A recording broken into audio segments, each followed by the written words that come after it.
তার মানে এই সপ্তাহের শেষেই নতুন রূপে আমরা দেখতে পেয়ে যাব আনন্দীকে।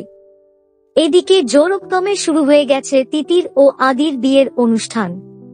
কিন্তু বিষয়টা হচ্ছে এইরকম যে যার বিয়ে তার মনে নেই আর পাড়াপড়শির ঘুম নেই। ওদিকে অমৃতা আবার আনন্দীর কাছে প্রায় পৌঁছেই গেছে বললেই চলে। আর সে কথা সে আদিকে জানিয়েও দেয় ফোন করে। আর সেই মতেই আগামী পর্বের প্রিক্যাপে আমরা দেখতে পাই আদির সাথে দেখা করে অমৃতা তাকে জানিয়ে দেয় যে আনন্দী কিন্তু হালিশহরে যায়নি। সেদিকে আনন্দীর আওয়াজ আবার মেডিনেস্টের এক কর্মচারী শুনতে পেয়ে যায়।